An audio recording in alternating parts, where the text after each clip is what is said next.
Welcome to the Warning Track Power Hour. I'm Andrew Scaff. He's Mike Warman.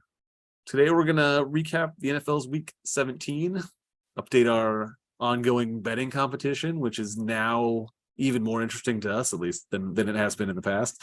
And then get into the NFL's Week 18 preview and talk about the playoffs a little bit. We'll start in the same place we've been starting the last many weeks now, with the last week's NFL action.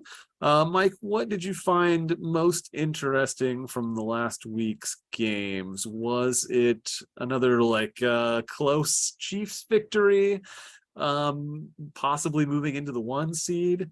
All the drama revolving around the Bengals and the Bills, and all the potentially, odd aspects that it might create in the end of the season, or the resurgence of the old guard in the NFL with Rodgers and Brady coming back to life. What captivated you this week? Yeah. I think the most interesting part of the week was what didn't happen on the field, and that was the Bengals game. They stopped it after about 10 minutes of play, which I think was maybe the wise and prudent thing to do, although we could argue that's very unusual, and even there have been catastrophic injuries on the field before in football games where they continue to play after a few minutes delay. I remember watching as a kid the Dennis Byrd Jets Chiefs game when he broke his neck on the field, and he had to be he was paralyzed and carted off on a stretcher, and they still play. You talked about the Javon Belcher situation with the Chiefs, where you had that murder suicide the day before the game in front of all the Chiefs, the suicide at least in front of all the Chiefs staff and coaching staff and administrative staff, and maybe some players in the facility. And then they still played the next day. So I was a little surprised that they didn't at least play Tuesday or Wednesday, even though I guess we still were uncertain about Hamlin's status.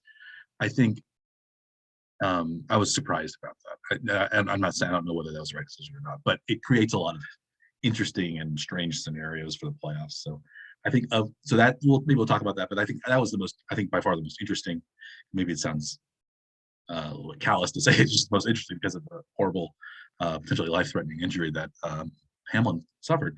But maybe of the games themselves, I guess I thought, unfortunately, it was the resurgence of the old guard that was the interesting story, because I don't mind the Brady one as much, because there's not another team in the NFC South that deserves to be in the playoffs more than the Buccaneers. That's just how we do it. But no, but you could have gotten Taysom Hill back in the playoffs. No.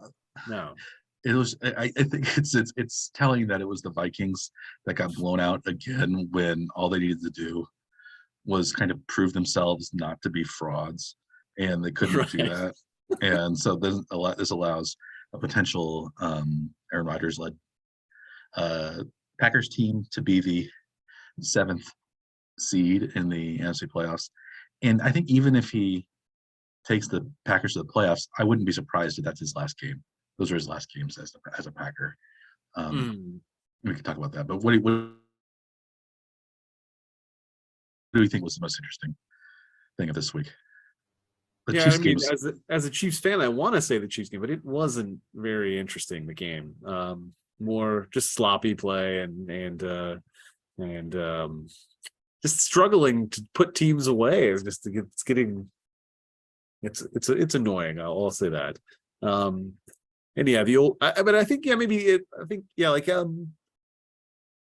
Stuff like Washington, not just totally laying an egg, and has a chance to be in the playoffs instead of get eliminated with really weird situation where apparently Ron Rivera didn't even know that the team could have been eliminated. Yeah.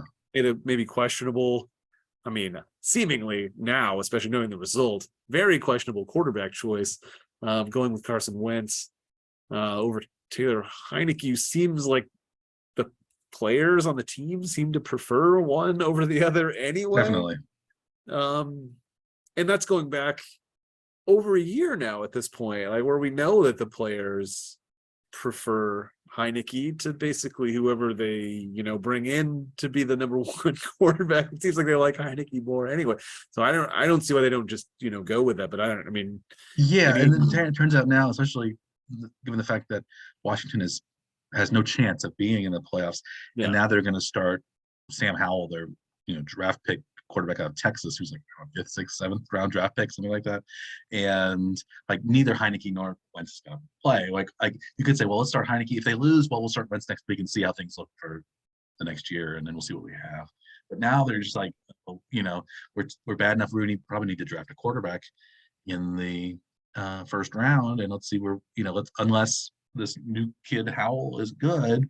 Yeah. And so Heineke's going to be gone probably.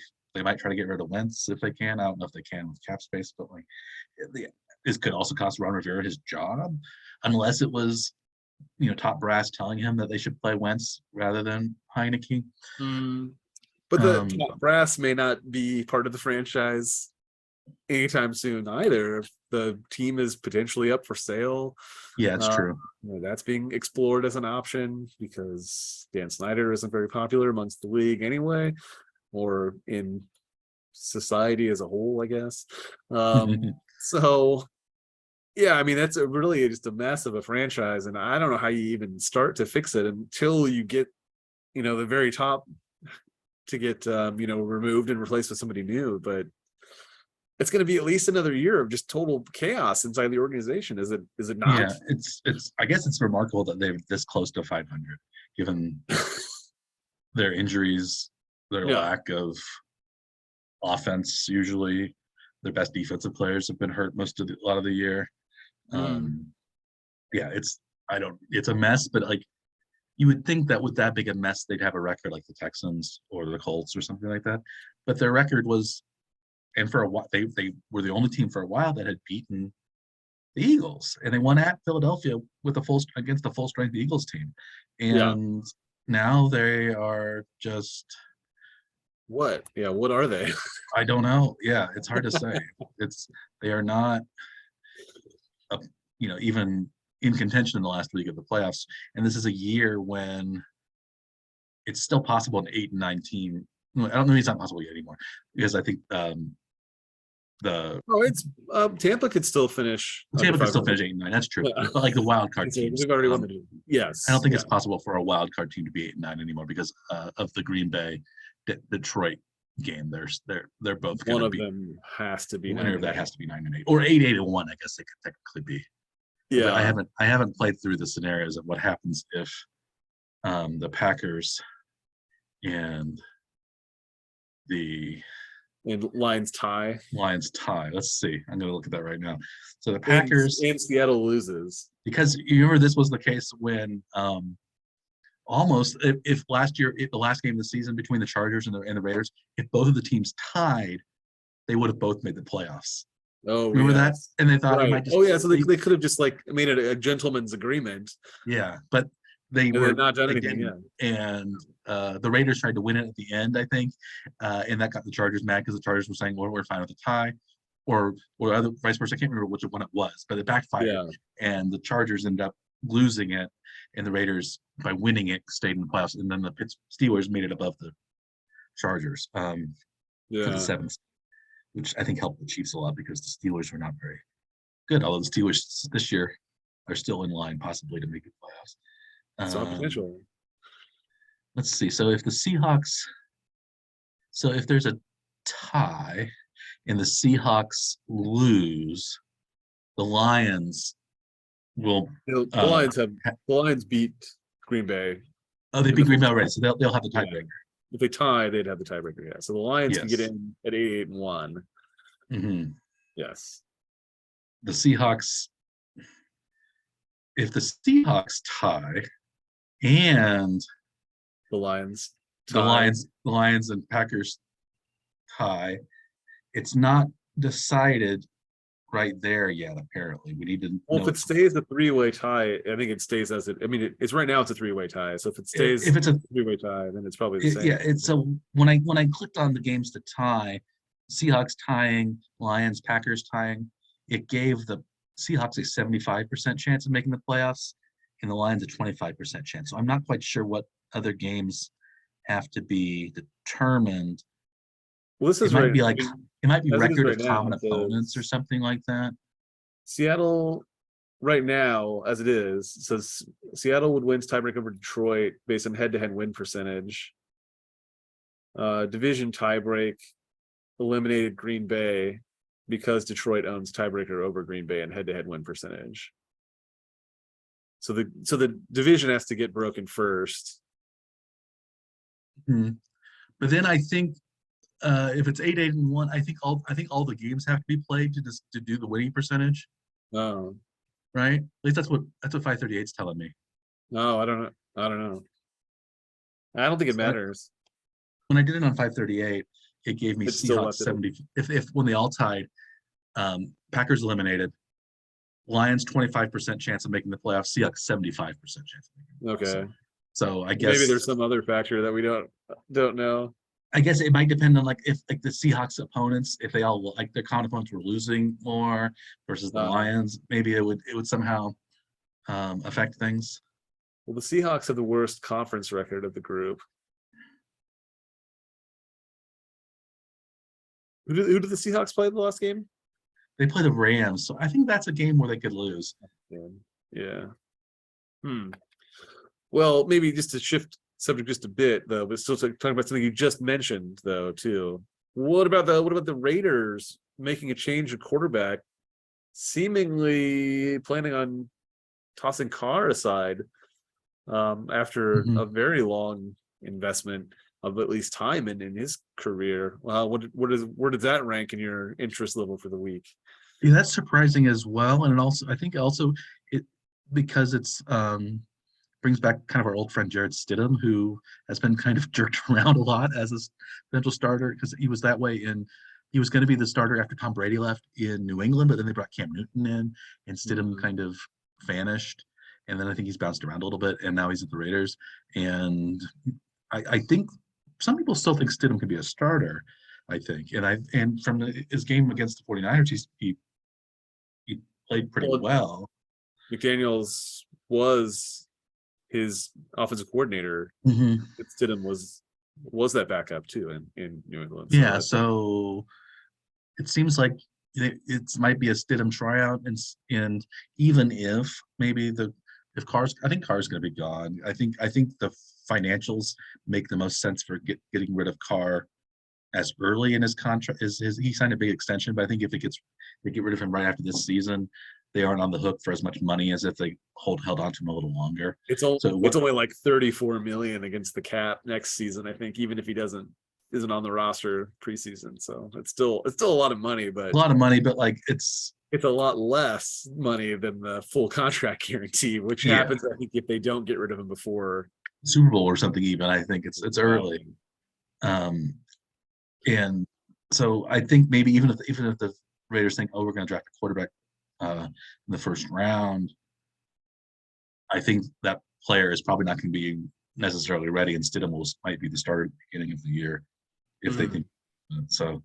Um, I don't.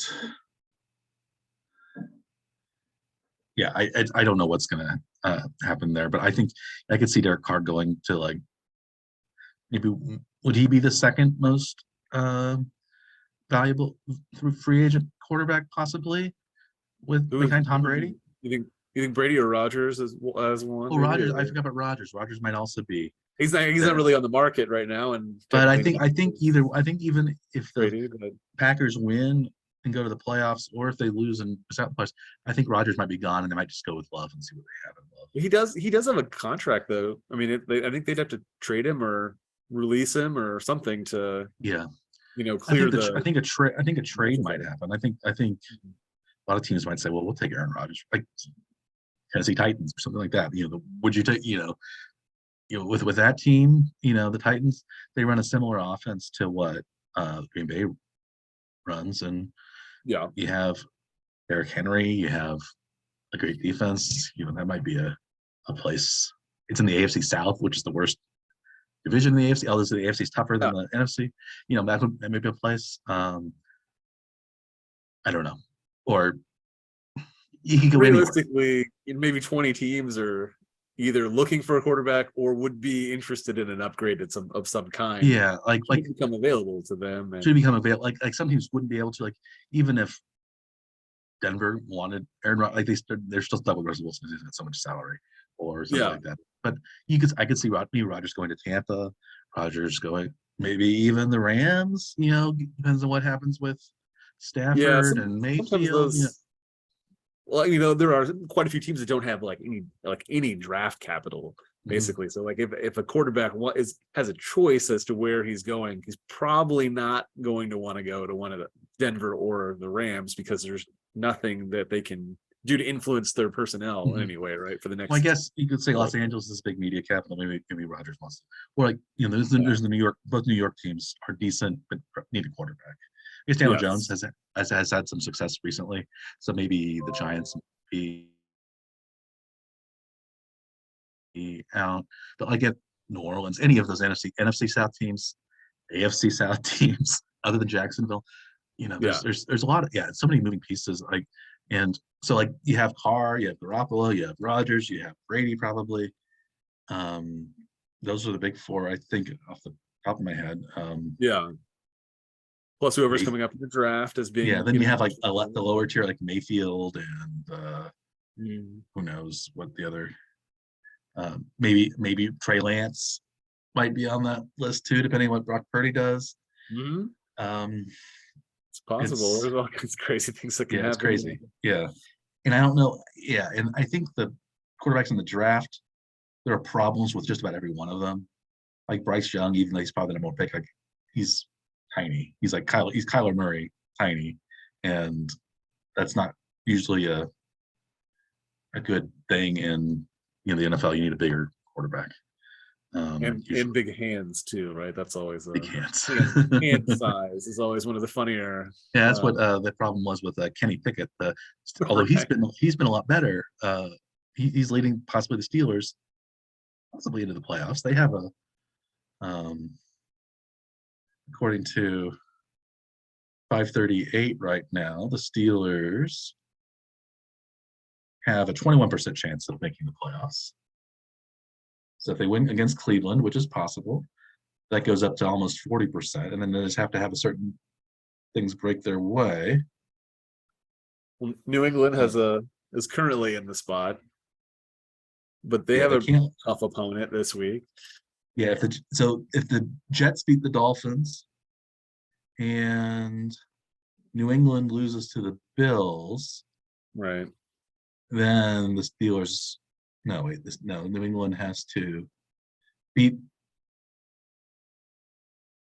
New England has to beat the Bills. Yeah. Yes, they absolutely have to win that one. Yeah. I mean, New, yeah, barring any weird tie scenarios, I and New guess. England has to beat the Bills for the Steelers to make it because I think there's some weird tiebreaker.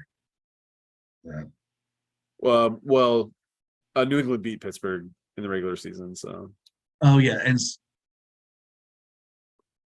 so there would be a three-way tie between the Jets and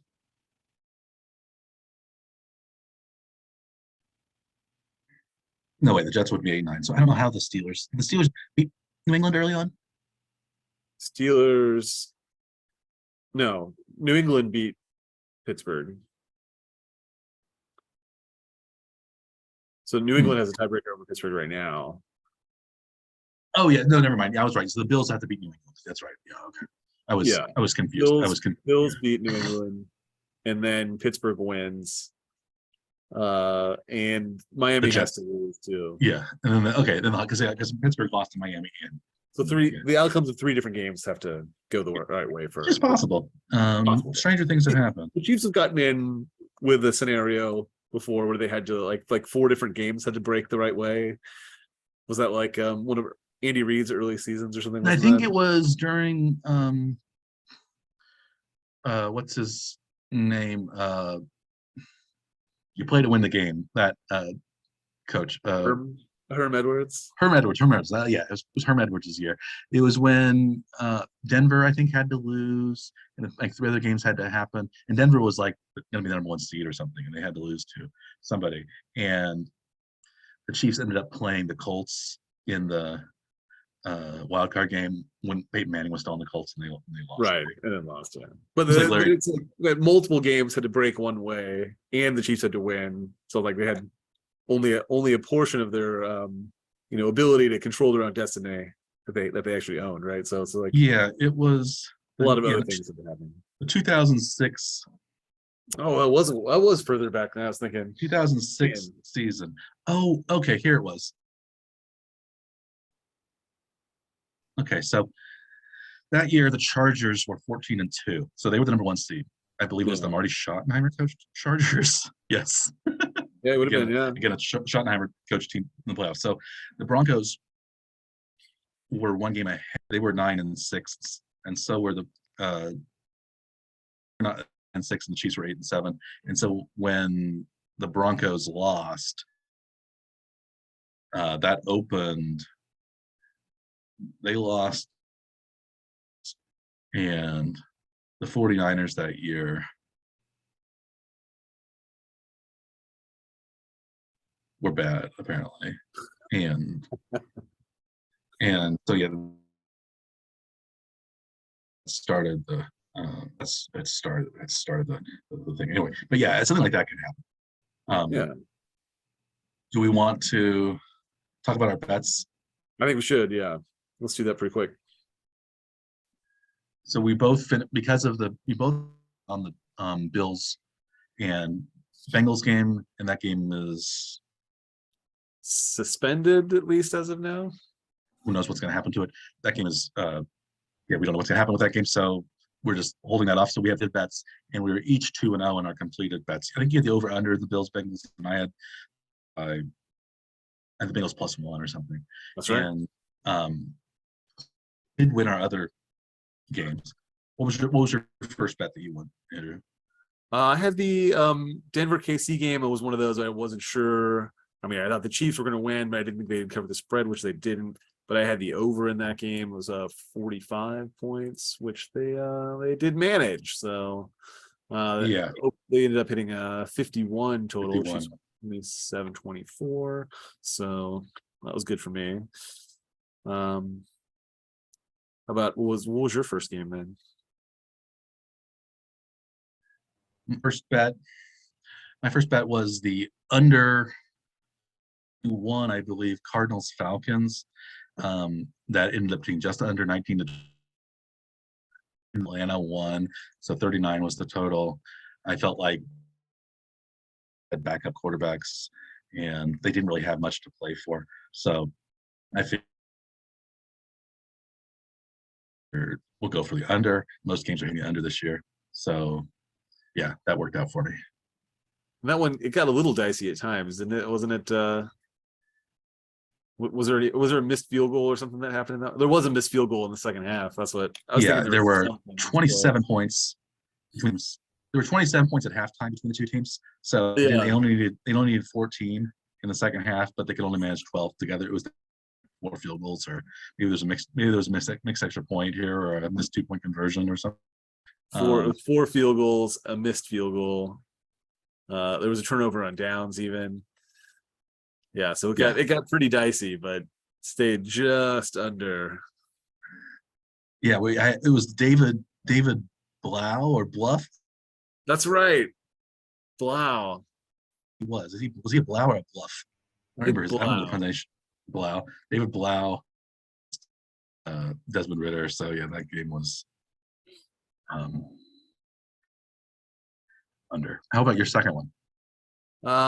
Second game I had Jacksonville -4.5 at Houston, and that game went pretty much how I was hoping it would anyway. And I don't have the final score up right here. What was the final score of that game? It wasn't very close. Jacksonville ended up dominating. Oh yeah, 31-3 was the final. So they easily covered the 4.5 point spread. A blowout. And then so they moved into the lead for their division. pending the final. Or they were already in the lead, right? This is the one that didn't matter. Yeah. So they just Yeah, have to. it was a little surprising how well recently, but I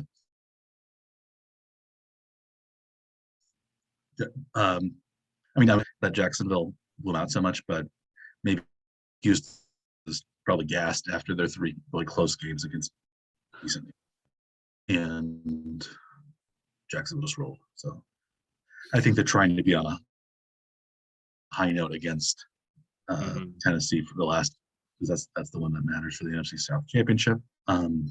My final bet was the Seahawks over the Jets. I guess I had Seahawks +2 against the Jets. Won easily 23-6. That was, I think I'd mentioned before. I was surprised that the Seahawks not favored. I would have taken Seahawks plus. I mean Seahawks -2-3 probably. Yeah. I thought they would. I thought they would be able to win at home. So, and the Jets, even with White playing, isn't very good. So,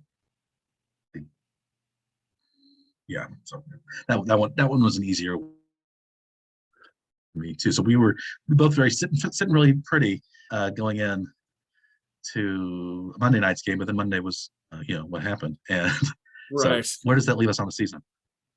So you are totally even right now, Mike. 25-25 for an even. You've not lost any money, you've not made any money, but back to even finally after this whole season. We're finally back to a coin. A coin is no better than me. Yeah, right.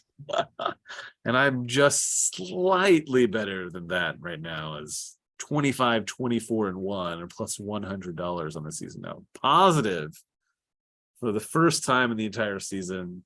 Yes. Not so bad. And so so we've decided we're gonna leave the slightly ahead from the Bills Bengals game, just leave them open if they decide to continue that game, to resume it from where it is right now. We're going to leave it open and we'll just go with the outcome of that.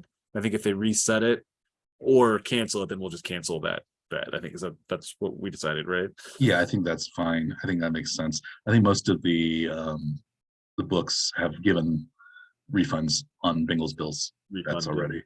But I think if they end up playing from where they were, I think it would just be interesting if we kept it just to see where our just leave it, ended see up. what happens.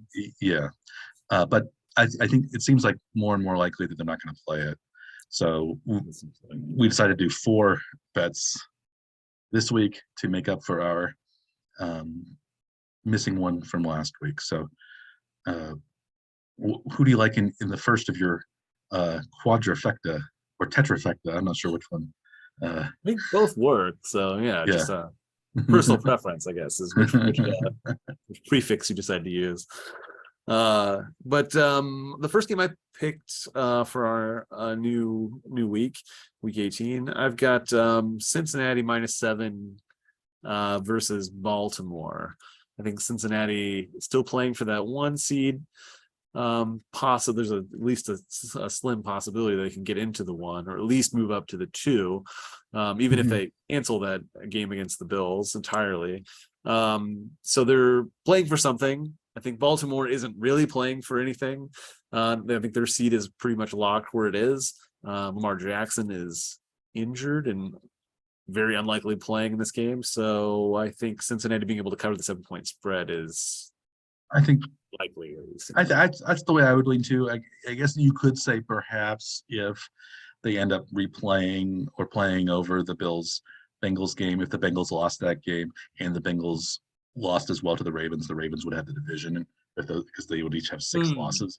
But it seems unlikely at this point. So I think I think Cincinnati's just better, especially without Lamar Jackson, than the Ravens. So and they seem to be on the way up rather than sort of treading water like Ravens have been, at least. Anyway. And I also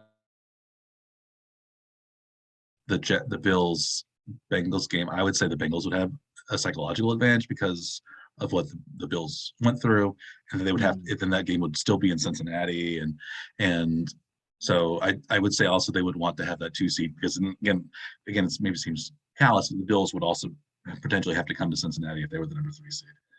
So Right. you'd want to do that. But how about your first pick? My first pick, I ended up going with sticking with the Bills. I picked the Patriots +7 against Buffalo. So you are playing into this psychology side I of things. am the Patriots. Maybe.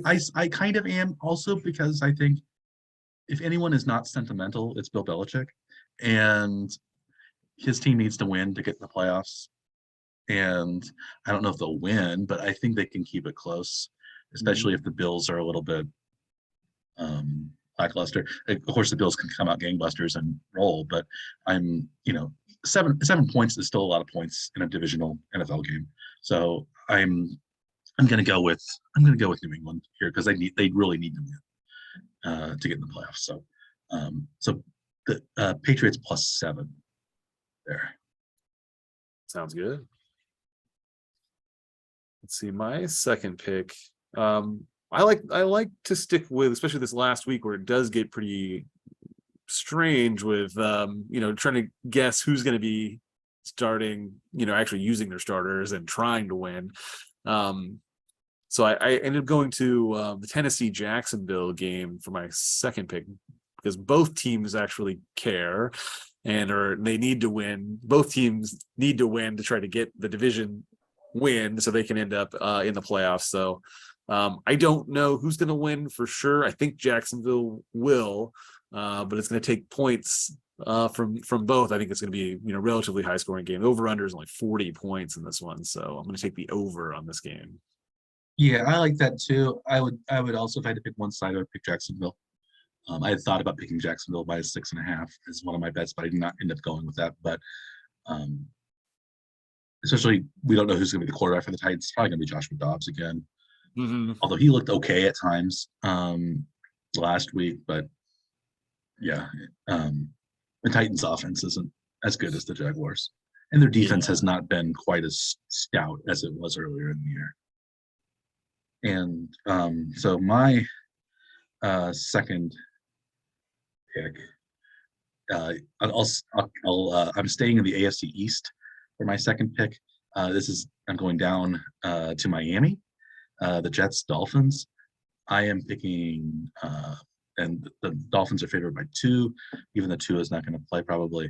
But I think the Jets I think the Jets just don't have enough offense, and Mike White again might be, who knows what's happening with him. And without White, they don't have a real, Strebler or Wilson or Flacco, whoever's going to be quarterback for them.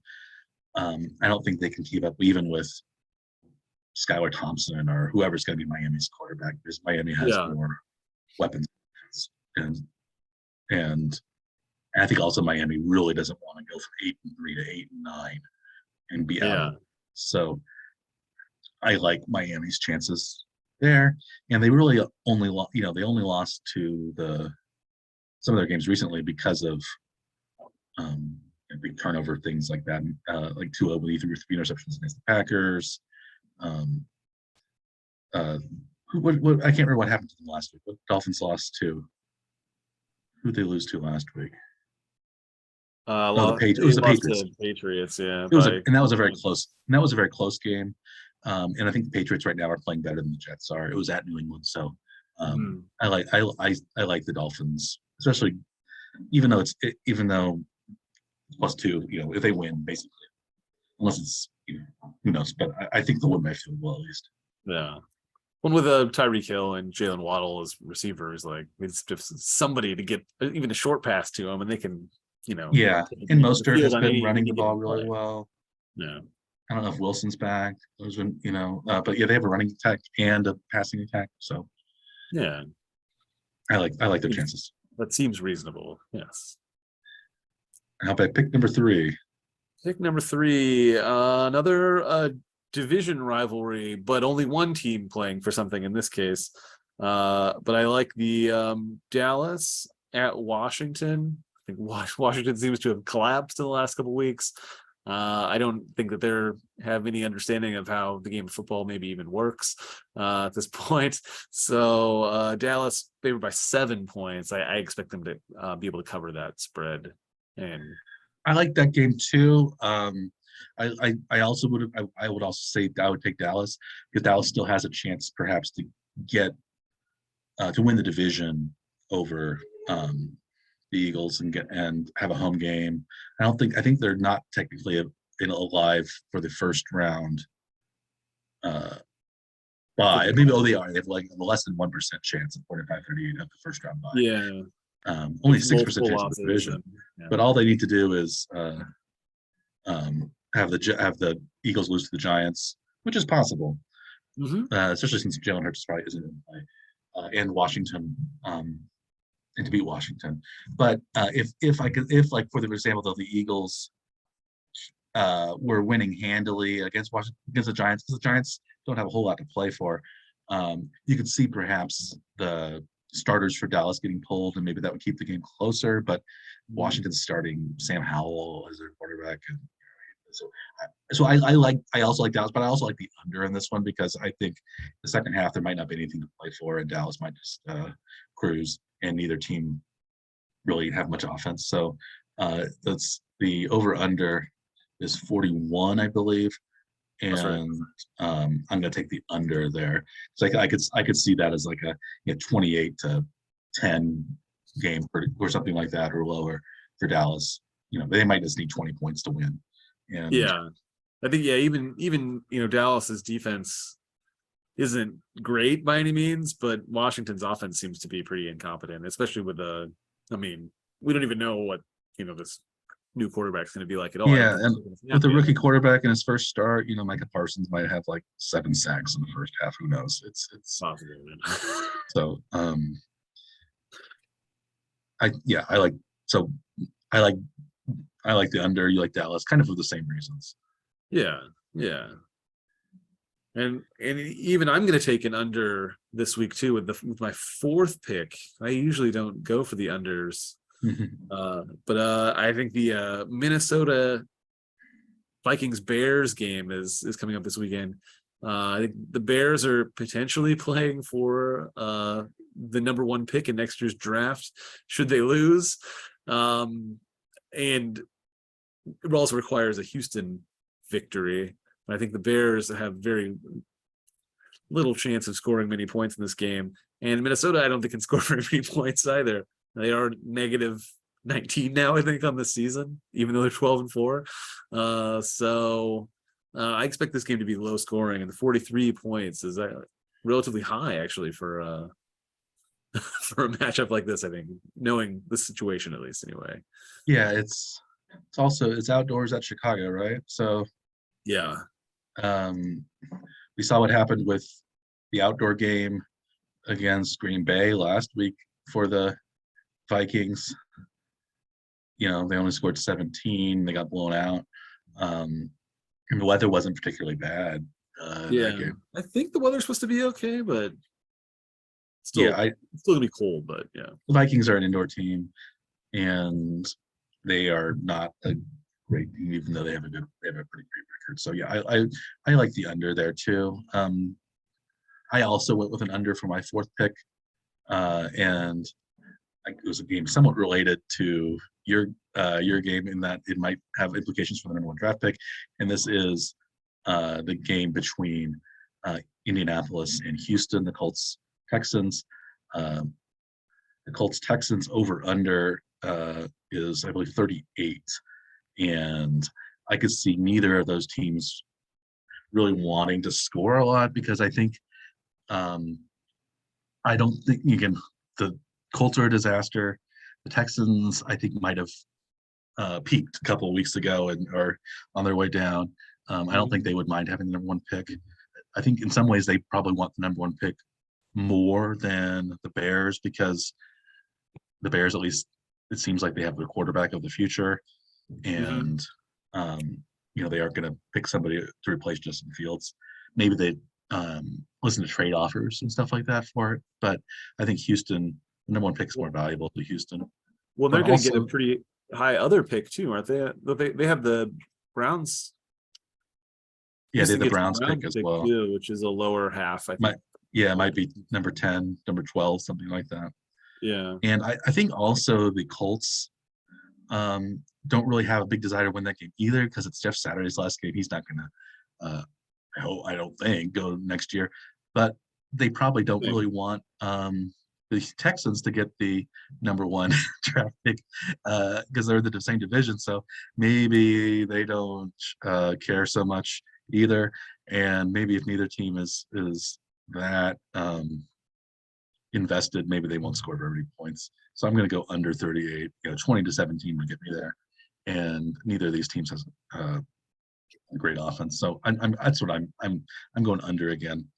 As the old saying goes, it's always under until it's over. So maybe it'll just stay under.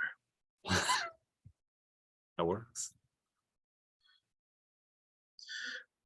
Well, do we want to wrap things up with our relatively truncated Warner Trek Power Hour this week because of time restraints and also because of the strange week. We're filming this on a Thursday rather than on a Tuesday because we weren't sure what was going to happen with the Bills and Bengals game, and also because the first games this weekend are on. There's no Thursday game this week. They start on Saturday, and Chiefs Raiders is on Saturday. Do you want to talk a little bit about the Chiefs? You don't think the Chiefs will cover the 9 points against the Raiders? I almost took the Raiders, but I don't want to bet against the Chiefs either. But I like that too. I could see. I think they'll win, but I don't think they'll cover. Yeah. They're now 5-12-1 against the spread this year. The Chiefs are. Yeah, so that's which is you never know what's scenario for a good team. It's a division game. I can I just hope the Chiefs play well and just try to cruise so they don't have to sweat out a win, but that doesn't seem to happen very often. So anyway, that's the first game, and that's the game I'll be most interested in probably, but these other games too. And we'll see how those turn out. We'll see also what happens down the road, Bills Bengals, that gets played, and maybe the next time we have our One Track Power Hour, it's going to be a playoff preview, and maybe we should be making bets on each of the playoff games just to make things interesting for the playoffs. But I think we definitely continue on betting though with the playoffs, not stop it at the regular season though. That'd be okay. We can kind of keep track of the stats total. Maybe we pause it there, or that ends that section of it, and then we go to the next section or something, right? Like this is the end. I think that works. I think that works. Well, you guys should all stay tuned and see what we end up doing next week, because it's going to be, amazing. And it's hard to think of a great edge. Yes. At this time of day. But until we meet next week, good luck, and good luck to your teams in their final weeks. Best wishes, of course, to DeMar Hamlin and his injury recovery, and to everyone concerned about that. And we will meet again next weekend, after this weekend's games next week. And until then, I remain Dr. Michael Werman. He remains Dr. Andrew Scaff. We remain One Track Power Hour. Please remain interested in our little silliness we have here, and subscribe to our different channels of deliverance conveyance. And until then, good luck in your bets, and we will see you next week. Good day.